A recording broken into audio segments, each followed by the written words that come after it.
Buenas tardes, buenas noches, perdón.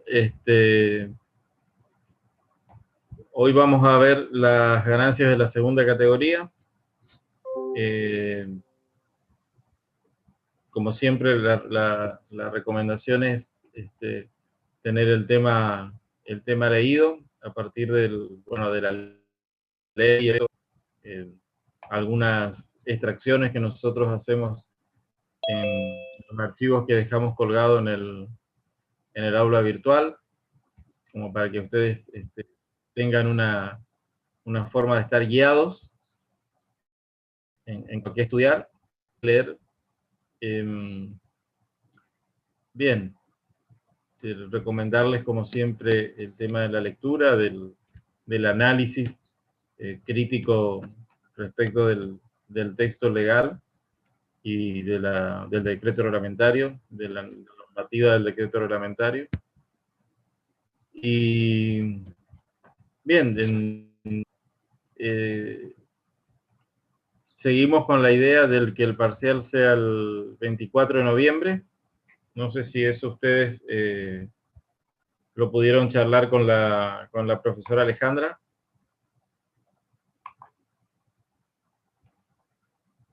El martes 24 de noviembre a partir de las 18.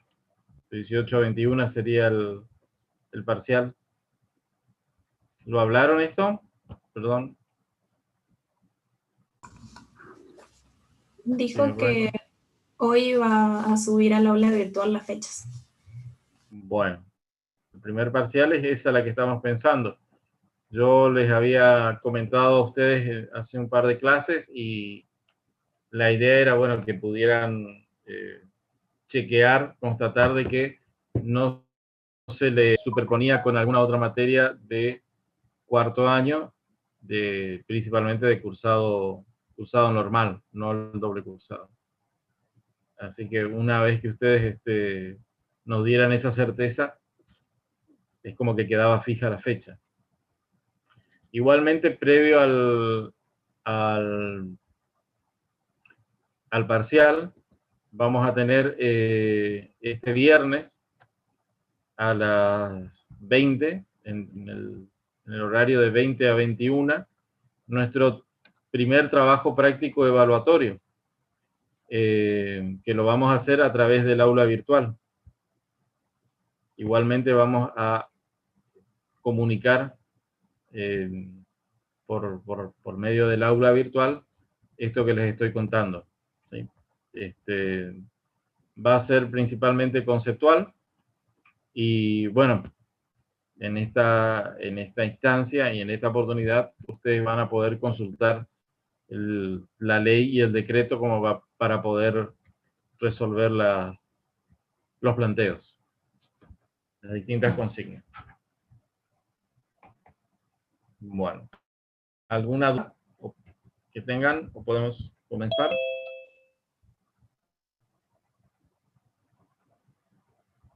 A ver, ¿qué me dicen en el chat? El práctico evaluativo, repito, sería este viernes, creo que es 31. El viernes 31 en el horario de 20 a 21.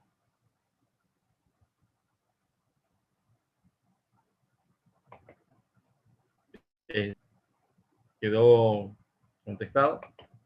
¿Se entendió?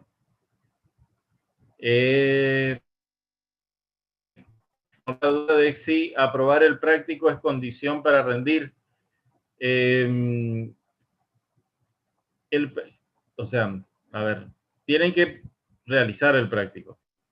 Finalmente, nuestra idea es que el primer parcial sea una nota promediada del parcial propiamente dicho con los prácticos que le antecedieron a ese parcial. No sé si se entiende. Quien no realice los prácticos y va a tener menos para promediar. O sea, se va a promediar las notas y claramente va a tener no va a tener la posibilidad de aumentar su nota, sino que por el contrario no va a tener con qué promediar. Este primer práctico entraría exclusivamente hasta los temas que dimos la semana pasada, inclusive. Es decir, que serían hasta salidas no documentadas en particular, digamos. La primera categoría. Entra todo lo anterior hasta primera categoría. Primera categoría y segunda categoría no entra en el ejercicio evaluativo. ¿Quedó entendido, chicos? El viernes es, ¿sí? Perdón. El viernes ahora es 30 de octubre, vamos a hacer el trabajo evaluativo. El primer parcial es 24 de noviembre. ¿Quedó claro uno y otro? Perdón, porque pareciera que por ahí hablé de los dos temas y más que clarificar, confundí. ¿Está claro entonces? El práctico evaluativo va a ser por aula virtual. El práctico evaluativo va a ser por aula virtual. Vamos a usar la opción de ejercicios en el aula virtual. Uno de esos ejercicios va a ser nuestro práctico evaluativo.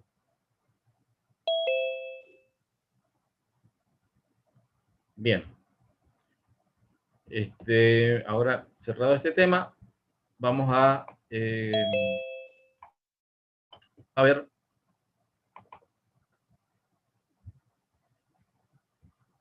el tema de la segunda categoría.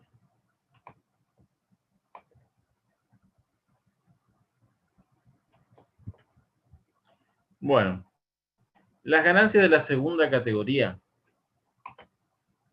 en el impuesto a las ganancias están en la ley. Están en la ley a partir del artículo 48.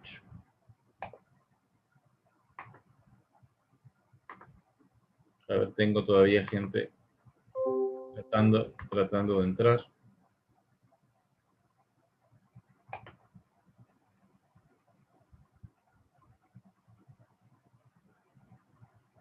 Esta reunión está siendo grabada.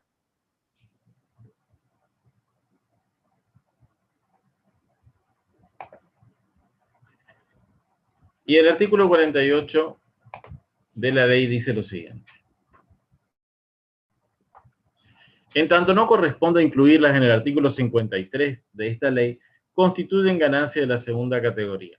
Renta de títulos, cédulas, bonos, letra de tesorería, debentures, cauciones, o créditos en dinero, o valores privilegiados o quirografarios, consten o no en la escritura pública, y toda suma que sea el producto de la colocación del capital, cualquiera sea su denominación o forma de pago.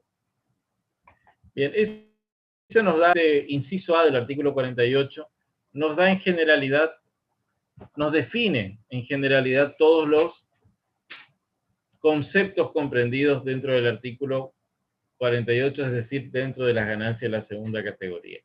Nos explica qué es lo que se considera como renta de capitales. Y entre ellos, fíjense ustedes que surge, aparte de la renta de los títulos valores, también lo que es créditos en dinero o valores privilegiados o quirografarios. Es decir, todas las acreencias, todos los préstamos que nosotros le realizamos a otra persona y que se transforman en créditos a cobrar, que generan intereses, van a producir renta de la segunda categoría.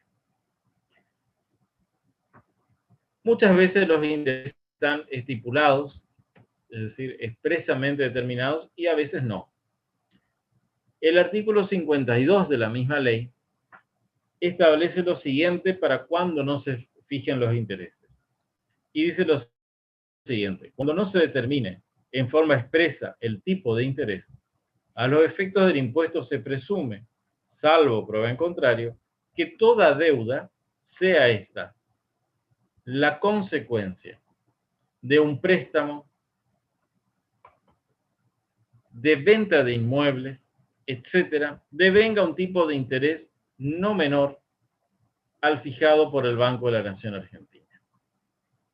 Para descuentos comerciales, excepto el que corresponda a deudas con actualización legal, pactada o fijada judicialmente, en cuyo caso serán de aplicación los que resulten para este tipo de operaciones.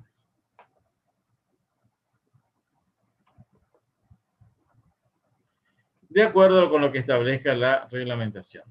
Si la deuda proviene de ventas de inmuebles a plazo, la presunción establecida en el párrafo anterior rige sin admitir prueba contraria, aun cuando se estipule expresamente que la venta se realiza sin computar intereses. Entonces acá tenemos que analizar la situación de que no se hubieran establecido intereses. Entonces, no se estipulan intereses, no se fijan los intereses.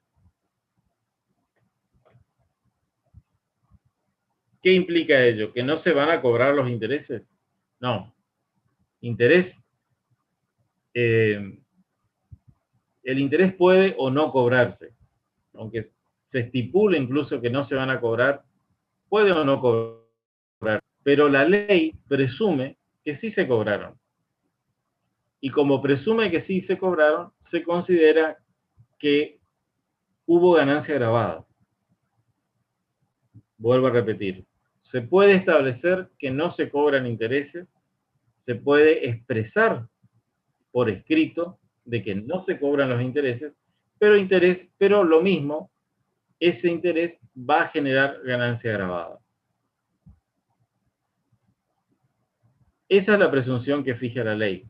¿Se puede demostrar que no se cobró interés? Sí, se puede demostrar, salvo que se trate de los intereses que surgen de una compra-venta de inmueble a plazo.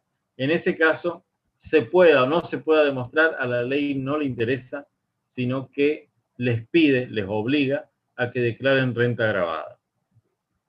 Ahora, si no se fijaron los intereses, ¿qué es lo que se va a declarar como renta? Si no se fijaron los intereses, la ley les dice que tienen que declarar renta. ¿Y cuál es esa renta?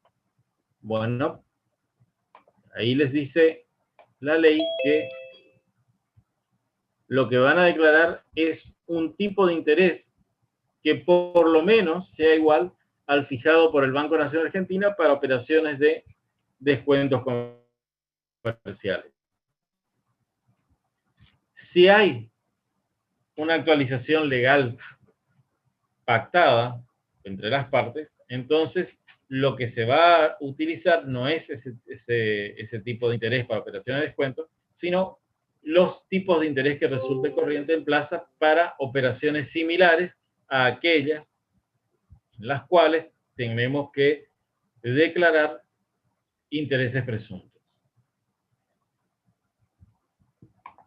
En cuanto a la venta de inmuebles a plazo, vuelvo a repetir, se puede demostrar todo lo que se quiera de que no se cobraron intereses, que lo mismo hay que declarar intereses grabados.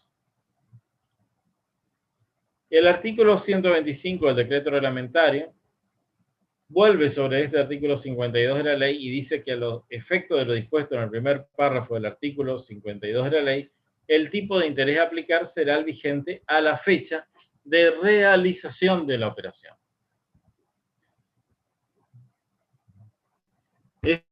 Esto es importante porque puestos en la necesidad de tener que declarar intereses presuntos, lo que primero que vamos a tener que determinar es qué tipo de interés aplicamos. En cuanto a el tipo de interés vigente, ¿a qué fecha? Ya sabemos que es para operaciones de descuento comercial del Banco Nación, pero ¿a qué fecha? Y ahí nos dice el decreto reglamentario que es a la fecha en que se realiza la operación.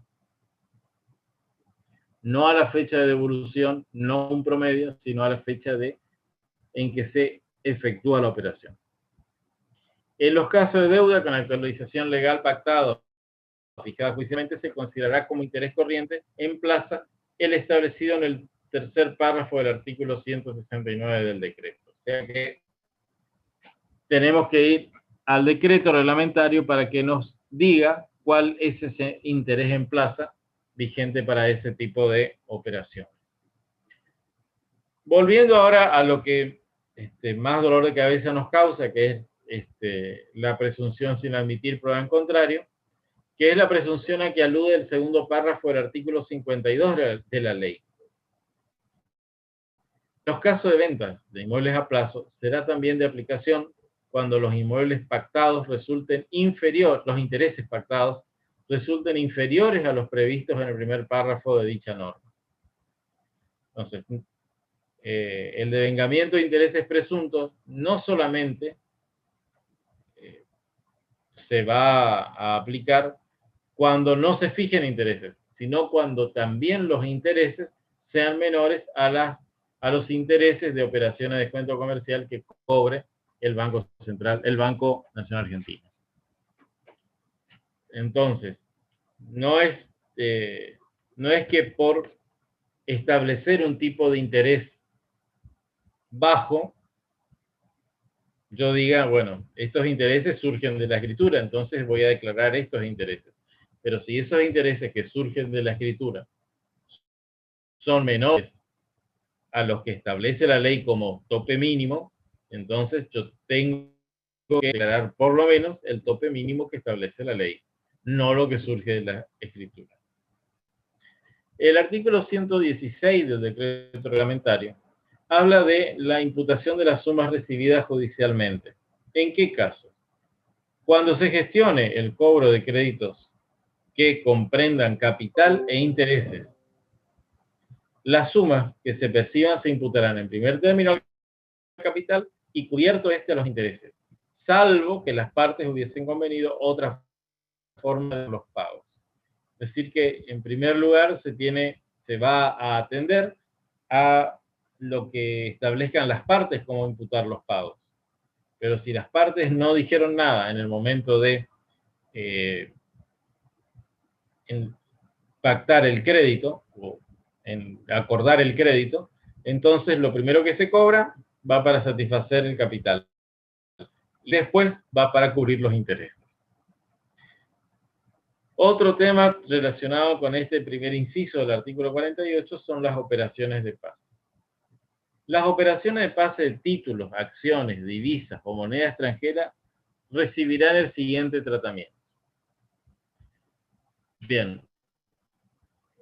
¿En qué consisten las operaciones de pase? ¿Alguien me puede comentar qué idea tiene de las operaciones de pase?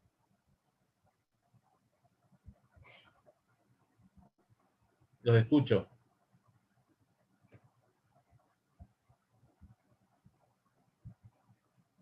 Si alguien me quiere contar, bienvenido sea. ¿Operaciones de qué? Pase. Ah. Cuando se transfiere una propiedad o algo así. ¿Y qué significa que pase? ¿Por qué el pase? El pase, en las operaciones de pase, hay un vendedor que transfiere un bien a un comprador. El comprador le paga al vendedor, ¿sí? O sea, el vendedor se hace de dinero y el comprador se hace del bien. Pero en la operación de pase hay un compromiso, que es que el vendedor le vuelva a comprar a su comprador. El vendedor le vuelva a comprar a su comprador. Y el comprador se compromete a revenderlo de nuevo a quien fue su vendedor. Ahora,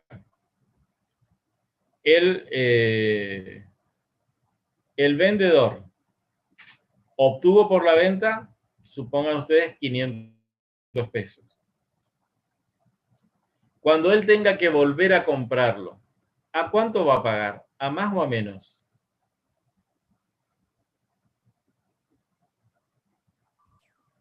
A más. A más. A más. Y esa diferencia va a ser la ganancia grabada. ¿Se entiende? Esa diferencia va a ser la ganancia grabada. Entonces, para que la operación de pase se cumpla, entonces el vendedor después se obliga a recomprarla a su comprador. Por supuesto, a un precio mayor. ¿No? Eso es rudimentariamente y básicamente las operaciones de pase, que se realizan entre entidades financieras. Y lo que se pasan no son caramelos precisamente, son activos financieros.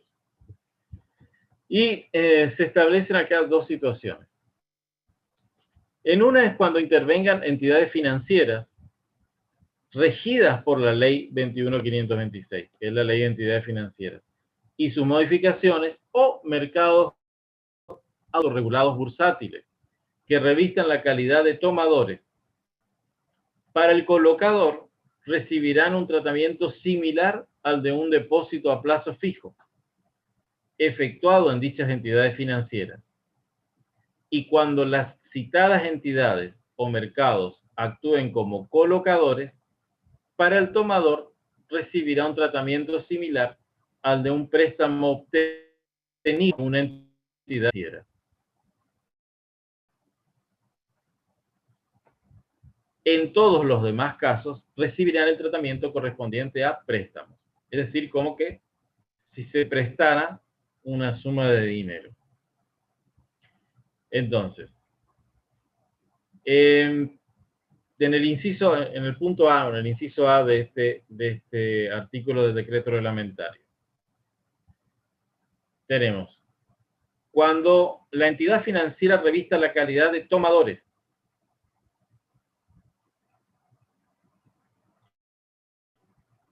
para el colocador, es decir, para el contratante, recibirá un tratamiento similar al de un depósito a plazo fijo efectuado en dichas entidades financieras. Es decir, el que entrega el dinero a una entidad financiera en una operación de pase, va a tener que darle el mismo tratamiento que si hiciera un depósito a plazo fijo. El que entrega el dinero, a su vez recibe el activo financiero. Entrega el dinero, recibe el activo financiero. Es como, en este caso, asumiría la función del comprador. Recibe el activo financiero y entrega el dinero. A ese dinero entregado lo tiene que dar como un tratamiento de depósito a plazo fijo. ¿Por qué? ¿A quién le entrega el dinero? Le entrega a una entidad financiera. ¿Qué pasa cuando es la entidad financiera la que entrega el dinero? Cuando es la entidad financiera la que entrega el dinero a uno que no es entidad financiera, entonces el tratamiento que hay que darle a la operación de pase es el de un préstamo que entrega la entidad financiera, un préstamo obtenido de una entidad financiera. ¿Se entiende esto?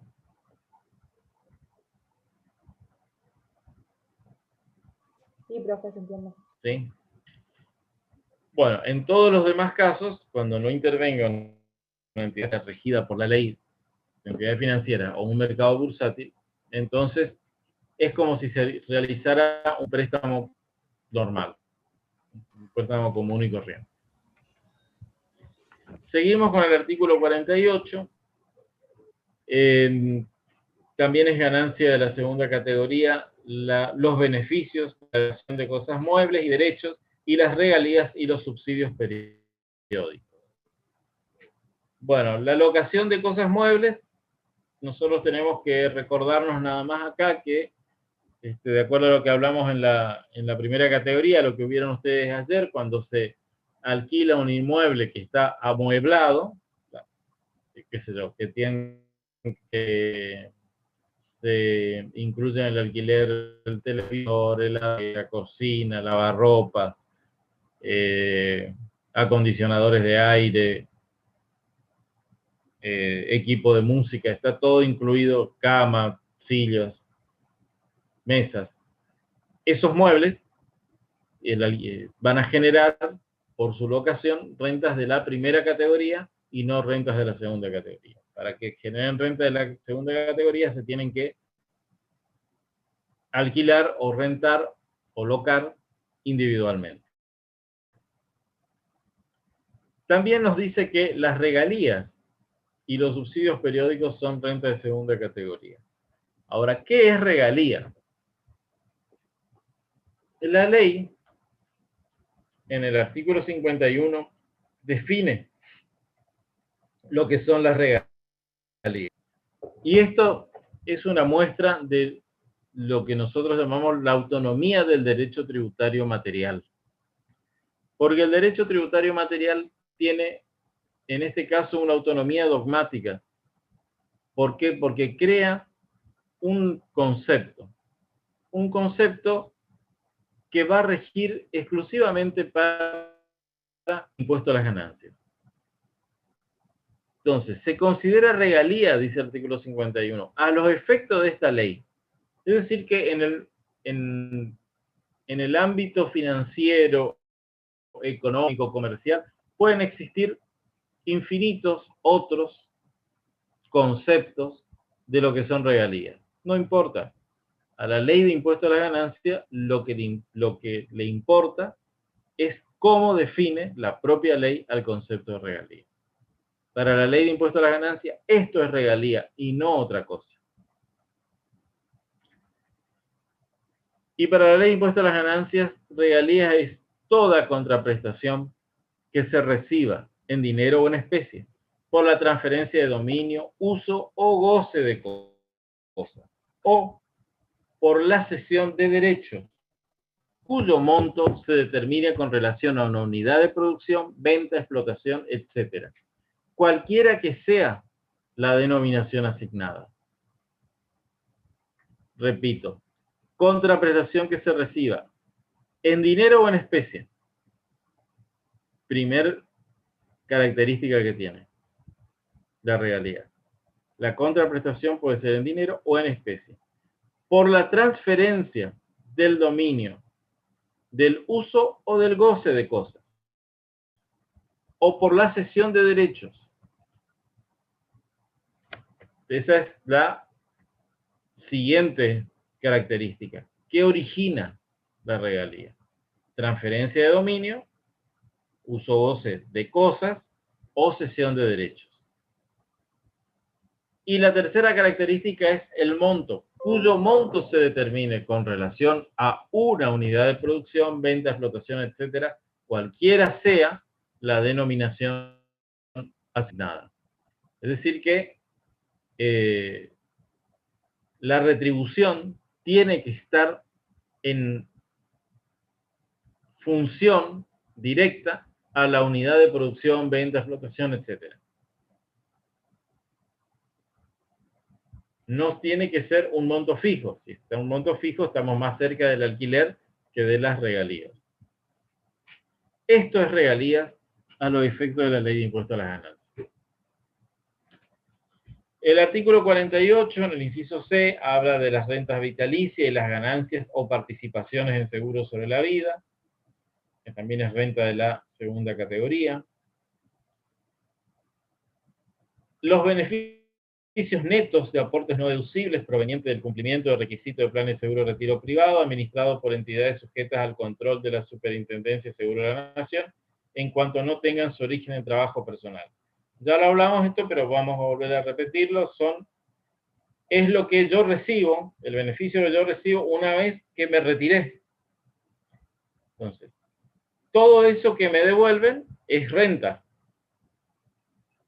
¿Y por qué habla de netos de aportes no deducibles? Porque Los aportes no deducibles, si yo fui aportando y no deduje esos aportes, quedaron comprendidos dentro de la masa imponible que pagó impuesto a las ganancias. Entonces, si eso ya pagó impuesto a las ganancias y ahora recibo el beneficio, claramente le tengo que restar a lo que ya pagó el impuesto a las ganancias para no pagar dos veces.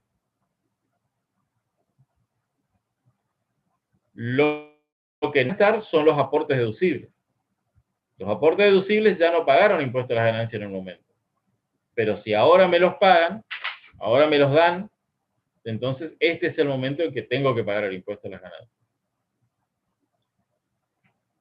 Y dice que no tenga su origen en el trabajo personal este seguro de retiro. ¿Por qué? Porque si se trata de un retiro del trabajo personal, va a pasar a ser renta de cuarta categoría y no de segunda. Los rescates, el inciso habla de los rescates netos de aportes no deducibles por desistimiento de los planes de seguro de retiro a que alude el inciso anterior, excepto que sea aplicación normal en el artículo 112. Vamos al artículo 112 de la Ley de Impuesto a la Ganancia, dice que en el caso de los planes de seguro de retiro privado administrados por entidades sujetas al control de la Superintendencia de la Nación, no estará sujeto a este impuesto el importe proveniente del rescate por el beneficiario del plan, cualquiera sea su causa, en la medida en que el importe rescatado sea aplicado a la contratación de un nuevo plan con entidades que actúen en el sistema entre los 15 días hábiles siguientes a la fecha de percepción del rescate. Es el caso de que se viene aportando un seguro de retiro, pero en determinado momento, antes de llegar a la fecha de retiro, se produce el rescate. ¿Por qué? Porque desistí del seguro. Todo eso del rescate, todo el monto del rescate, siempre neto aporte no deducible, todo ese importe va a ser ganancia grabada de la segunda categoría. Pero, si en vez de quedarme yo con ese monto rescatado, lo invierto, lo coloco otra vez en otro seguro de retiro que cumple la misma finalidad, con el mismo objeto, entonces, si se realiza esa nueva contratación dentro de los 15 días, hábiles, a haberse percibido el rescate, entonces no va a ser necesario declarar como ganancia grabada. Entonces se mantiene que no es ganancia grabada. Sigue aportándose en el fondo de retiro correspondiente. El artículo F del inciso F del artículo 48 de la ley también dice que es ganancia de segunda categoría las sumas percibidas en pago de obligaciones de no hacer o por el abandono en ejercicio de una actividad. Sin embargo, estas ganancias serán consideradas como de tercera o cuarta categoría, según el caso, cuando la obligación sea de no ejercer un comercio, industria, profesión, oficio o empleo. A ver, es difícil por ahí conseguir un ejemplo en el cual la obligación de no hacer no esté referido a justamente el comercio, industria, profesión, oficio o empleo. Pero en tren de imaginar, pensemos en una situación en que hay una persona que pacta con su vecino, con el que linda su propiedad, de que no construya el muro perimetral. Porque a él le hace mal estar encerrado en cuatro paredes. O sea, sale al patio y le produce malestar ver un muro y en todo caso te piden que se separen a través de plantas. Pero muro no. Y el vecino, para acceder a eso, dice, bueno, la verdad que yo quería construir un muro, pero si usted me paga, bueno, yo le pago. Entonces, eso que le paga por no construir el muro perimetral, entonces es una ganancia grabada para aquel que recibe la suma de dinero. Es el abandono de una obligación, es el compromiso de una obligación de no hacer, o abandonar o no ejecutar una actividad. Ahora, si no ejecutar una actividad tiene que ver con un comercio o una actividad industrial, estamos en tercera categoría. Pero si esta obligación de no hacer se refiere a una profesión, oficio o empleo, o sea, no ejercer una profesión, oficio o empleo, ahí ya estamos en cuarta categoría. Entonces, para que sea de segunda categoría, no tiene que ser ni de tercera ni de cuarta categoría. El inciso G del artículo 48 nos dice que es de segunda categoría el interés accionario que distribuyan las cooperativas, todas las cooperativas, excepto las de consumo.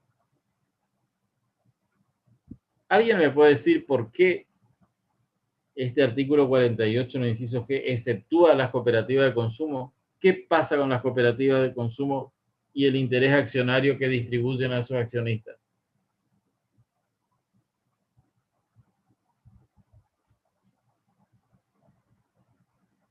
¿Alguien me puede comentar? ¿Qué pasa con el interés accionario que distribuyen a los accionistas las cooperativas de consumo?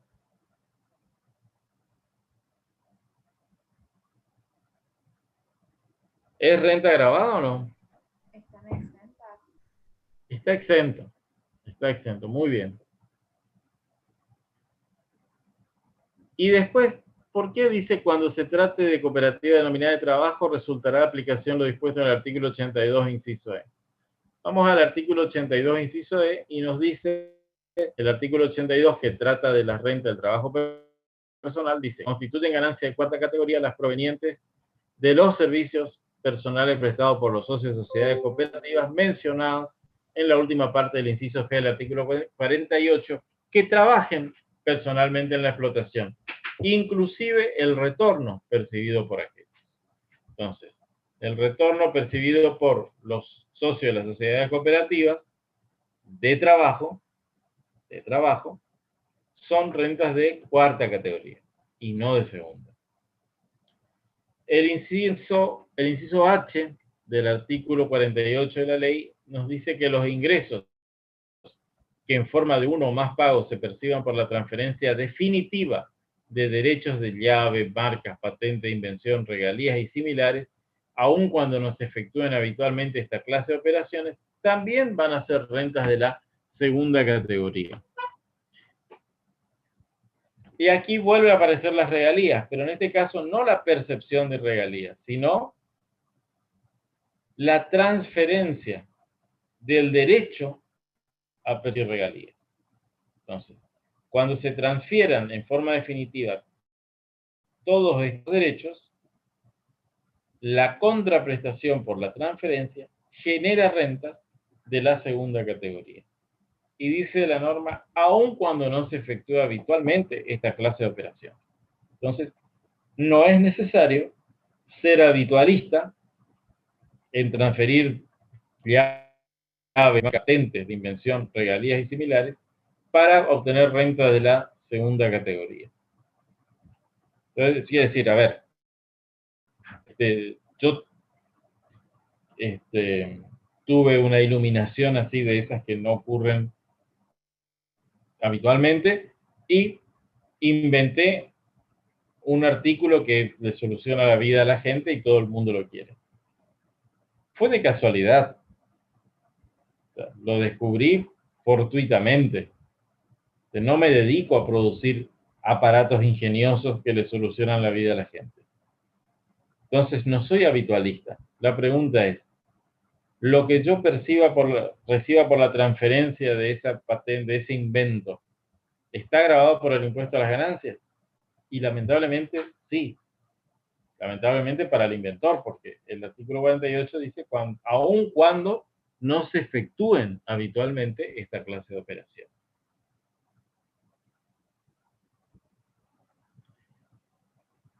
Y el inciso I, que dice, del artículo 48, que dice que también son rentas de segunda categoría, los dividendos y utilidades en dinero o en especie que distribuyan a sus accionistas o socios las sociedades comprendidas en el inciso A del artículo 73. Las sociedades del inciso A del artículo 73, recordemos nosotros que son las sociedades de capital que según la norma legal están grabadas a una tasa del 25%. Más allá de las normas transitorias y de otras tasas de los primeros años, pero la idea de la ley es que queden grabadas al 25%. El artículo 49, que es el siguiente, del artículo 48, nos dice que los dividendos en dinero o en especie serán considerados como ganancia grabada por sus beneficiarios, cualesquiera sean los fondos empresarios con que se efectúe su pago, incluyendo las reservas anteriores, con independencia de la fecha de su constitución, y las ganancias exentas, de acuerdo con lo establecido por esta ley, y provenientes de primas de emisión. Entonces, los dividendos en forma genérica están todos grabados. Cualquiera sea el fondo que originó el dividendo, que originó el pago de dividendos. Igual tratamiento, o sea, igual que los dividendos, tendrán las utilidades que los sujetos comprendidos en los apartados 2, 3, 6, 7 y 8 del inciso A del artículo 73 distribuyan a sus socios o integrantes. Y ahí van no solamente las sociedades anónimas, sino sociedades de responsabilidad limitada, comanditas simples, asociaciones, fundaciones, o sea, todos los que están prácticamente en el artículo 73 de la ley. También los dividendos en especies se computarán, o sea, los dividendos en especie también están alcanzados. ¿No? Recuerden ustedes que es dividendo en dinero o en especie. Los dividendos en especie tienen la dificultad de ponerle un número, ponerle un valor, dice la ley. Para solucionar esta dificultad, que los dividendos en especie se computarán a su valor corriente en plaza, a la fecha de su puesta a disposición. Las distribuciones en acciones liberadas, provenientes de revalúos o ajustes contables y de la capitalización de utilidades líquidas y realizadas, no serán computables por los beneficiarios a los fines de la determinación de su ganancia grabada, ni para el cálculo a que hace referencia el artículo 83 de la ley. El artículo 83, ¿se acuerdan ustedes que era el que establecía la relación de causalidad?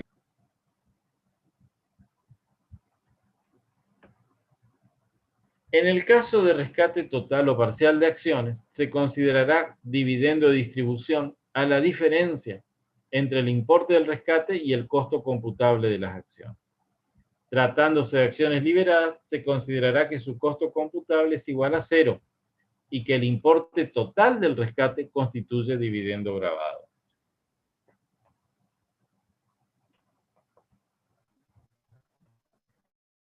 El costo computable de cada acción se obtendrá considerando como numerador el importe atribuido al rubro patrimonio neto en el balance comercial del último ejercicio cerrado por la entidad emisora, inmediato anterior al de rescate, deducidas las utilidades líquidas realizadas que lo integren y las reservas que tengan origen en utilidades que cumplan la misma condición, y como denominador las acciones en circulación. Entonces, el costo computable de cada acción, en definitiva, lo que va a tener como elemento definitorio es el valor patrimonial proporcional de las acciones, que es el que surge justamente de realizar esta división. Cuando las acciones que se rescaten hubieran sido adquiridas a otros accionistas, se entenderá que el rescate implica una enajenación de esas acciones. Para determinar el resultado de esa operación, se considerará como precio de venta el costo computable que corresponda de acuerdo con lo dispuesto en el párrafo precedente, y como costo de adquisición el que se obtenga de la aplicación del artículo 65 de la ley, que más adelante vamos a ver cuál es el costo computable en el caso de compraventa de acciones. El artículo 48, en su inciso J, nos dice que son de la segunda categoría los resultados originados por derechos y obligaciones emergentes de instrumentos y o contratos derivados. Vuelven a aparecer los instrumentos, contratos derivados en sus distintas características, sus distintas conformaciones, y cualquier resultado que produzca la operación con contratos o instrumentos o contratos derivados va a generar ganancia de la segunda categoría. Bueno, lo otro ya lo leímos, cuando un conjunto de transacciones con instrumento o contrato derivado sea equivalente a otra transacción o operación financiera con un tratamiento establecido en esta ley, a tal conjunto se aplicarán las normas de transacciones o operaciones de las que resulte equivalente. Esto tiene que ver con lo que ya habíamos hablado del principio de realidad económica, o sea, lo que se va a analizar son las consecuencias y los efectos de una operación y no cómo esa operación se presenta formalmente ante el fisco. También son rentas de segunda categoría los resultados provenientes de la enajenación de acciones, valores representativos, certificados de depósito de acciones y demás valores, cuotas y participaciones sociales, incluida cuota parte de fondos comunes de inversión y certificado de participación en fideicomisos. Cualquier otro derecho sobre fideicomiso y contratos similares, monedas digitales, títulos, bonos y demás valores, así como la enajenación de inmuebles o transferencias de derechos sobre inmuebles. Entonces, la venta de inmuebles genera rentas de la segunda categoría. Fíjense qué importante esto. A ver, por ahí, si nosotros alquilamos un inmueble, ese inmueble va a generar renta de primera categoría por el alquiler. Pero si lo vendemos, ese inmueble que veníamos amortizando por primera categoría pasa a generar renta de segunda categoría por su enajenación. Eso hay que tenerlo presente, porque no es que lo accesorio y lo principal, no. Son dos rentas distintas. La locación del inmueble, que es primera categoría, y la venta, la enajenación del inmueble, que es ganancia de la segunda categoría. Bien. Rápido pantallazo que dimos por la categoría. ¿Alguien quiere preguntar algo? ¿No? Bueno. ¿Qué se puede deducir de todas estas rentas de la segunda categoría? Y en principio vamos a ir al artículo 86 de la ley, que nos dice que lo que se puede deducir tanto en la primera, la segunda, la tercera, la cuarta categoría, o sea, en cada una de ellas, siempre teniendo en cuenta la renta, o sea, el gasto tiene que estar asociado a la renta que yo estoy declarando en esa categoría. Si la renta es de segunda categoría, el gasto que me genera esa renta va a ser gasto deducible de la segunda categoría. Si es de la primera, será gasto deducible de la primera categoría. Y en eso tenemos los impuestos y tasas que recaen sobre inmuebles, las primas de seguros que cubren riesgos sobre bienes que produzcan ganancias. O sea, si el bien produce ganancias de segunda categoría, será deducción de la segunda categoría. Si es un bien que produce renta de primera categoría, será deducción de la primera categoría. Las pérdidas extraordinarias sufridas por casos fortuitos fuerza mayor, las pérdidas comprobadas por delitos cometidos contra bienes de la explotación de los contribuyentes, los gastos de movilidad, viático y compensaciones que reconozca la FIP, las amortizaciones por desgaste o agotamiento de obsolescencia y las pérdidas por desuso de acuerdo con lo que establecen los artículos pertinentes, excepto las comprendidas en el inciso L del artículo 92. El artículo 92, en su inciso L, nos habla de las deducciones no admitidas y que no se admite la amortización de los rodados, de los automóviles, para ser más exactos. No se admite la amortización de los automóviles. ¿Por qué? Porque se limita extremadamente esa amortización a lo que se supone que vale un vehículo de 20.000 pesos, decía la ley. En los casos del inciso 6D, el decreto reglamentario fijará la incidencia que en el costo de bien tendrán las deducciones efectuadas. El inciso 6D, recuerdan ustedes, son los casos de pérdidas que sufren los bienes afectados a la producción de renta de segunda categoría. El decreto reglamentario, en el artículo 115, establece una deducción para aquellos que obtienen rentas vitalicias. Renta vitalicia también renta de segunda categoría. Y dice, los beneficiarios de rentas vitalicias podrán deducir, además de los gastos necesarios autorizados por la ley, el 50% de esas ganancias hasta la recuperación del capital invertido. Ese es un caso especial. Otro caso especial dentro de la segunda categoría es el caso de las regalías. ¿Qué se puede deducir o qué se pueden deducir aquellos que obtienen regalías? Y el artículo 90 dice lo siguiente. Los beneficiarios de regalías residentes en el país.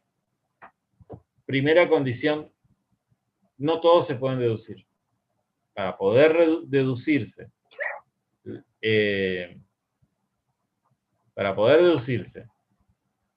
este gasto específicamente establecido por la ley, autorizado por la ley, tiene que ser beneficiarios residentes en el país. ¿Y qué se puede deducir?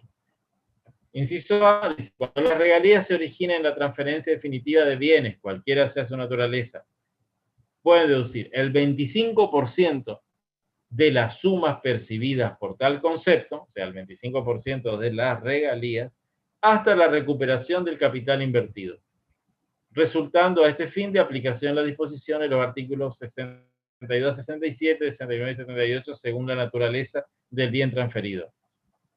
A ver, en resumidas cuentas, ¿qué es el capital invertido? El capital invertido es el valor de origen actualizado menos las amortizaciones acumuladas sobre el valor de origen actualizado. En otras palabras, el costo computable es el valor residual actualizado. Costo computable es el valor residual actualizado. Costo computable es lo mismo que decir el capital invertido. Entonces, yo voy a poder deducir el 25% de las regalías año tras año hasta que se recupere el capital invertido. ¿Qué era el capital invertido? El valor residual actualizado del bien que se entregó en forma definitiva. Entonces, eso es transferencia definitiva de bienes. Inciso B. Cuando las regalías se originan en la transferencia temporaria de bienes que sufren desgaste o agotamiento, se admitirá la deducción del importe que resulte de aplicar las disposiciones de los artículos 78, 87 u 88, según la naturaleza de los bienes.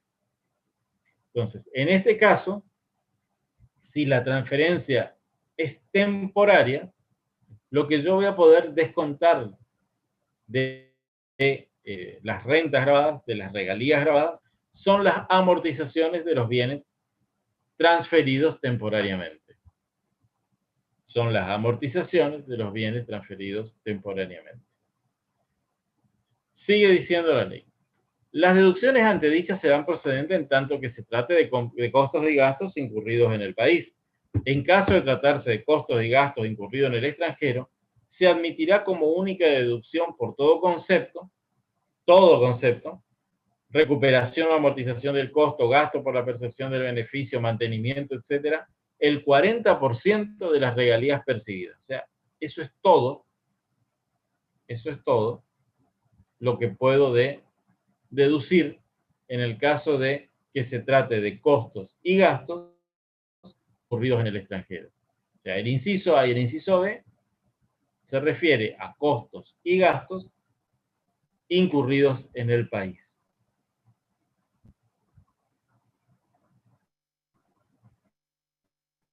Los precedentes no serán de aplicación cuando se trate de beneficiarios residentes en el país que desarrollen actividades en forma habitual, actividades de investigación, experimentación, etcétera, destinados a obtener bienes susceptibles de producir regalías, quienes determinarán la ganancia por aplicación de las normas que rigen para la tercera categoría. Entonces, cuando nos encontramos ante la posibilidad de una regalía y queremos saber qué tipo de deducciones podemos hacer, entonces, las del artículo 90 vamos a poder aplicar en tanto y en cuanto se trate de beneficiarios residentes en el país. Si se trata de beneficiarios residentes del país que desarrollen habitualmente actividades de investigación para obtener bienes que produzcan regalías, lo voy a tener que considerar como si fuera de la tercera categoría. Entonces, en el caso de beneficiarios en el país que realicen habitualmente actividades que produzcan bienes, que generen regalías, va a pasar todo a ser de tercera categoría, ya no de segunda categoría. Ya no de segunda categoría. Si no se trata de que realizan en forma habitual investigaciones para obtener bienes que produzcan regalías, entonces tengo las otras personas, las que no realizan en forma habitual actividades para obtener bienes que generen regalías. En este caso, ya me tengo que preguntar si se trata de costos y gastos incurridos en el país o si trata de costos y gastos incurridos en el extranjero. Si se trata de costos y gastos incurridos en el extranjero, yo solamente puedo deducirme por todo concepto hasta el 40% de las regalías percibidas en cada periodo. Por todo concepto. Ya no puedo deducir más nada. No puedo deducir ni amortización, ni gastos de percepción, ni gasto de mantenimiento, ni nada. Es todo el 40%. Si se trata de gastos y costos incurridos en el país, puede darse dos situaciones. Que la transferencia sea definitiva o que la transferencia sea temporaria. Si la transferencia es definitiva, yo puedo deducir el 25% de las regalías hasta recuperar el capital invertido. Pero acá no dice por todo concepto. Quiere decir que puedo deducirme ese 25%, pero también otros gastos que puedan tener, como gastos de percepción del beneficio, gasto de mantenimiento, etc. Si no se trata de una transferencia definitiva, sino de una transferencia temporaria, lo que puedo deducirme son la amortización del bien entregado, del bien transferido, ¿sí? Que me produce la renta. Y en ese caso, también la ley establece la deducción o el monto a deducir, pero no me dice por todo concepto. Es decir, que me permitiría tomarme esa deducción más otras, como ser gasto para percepción del beneficio, gasto de mantenimiento, etc. Bien, hasta aquí llegamos porque se terminó la hora. ¿Alguna pregunta que me quieran hacer?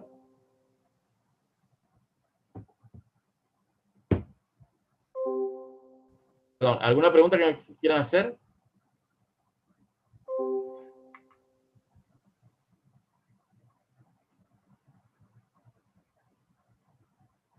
Bueno, hasta luego.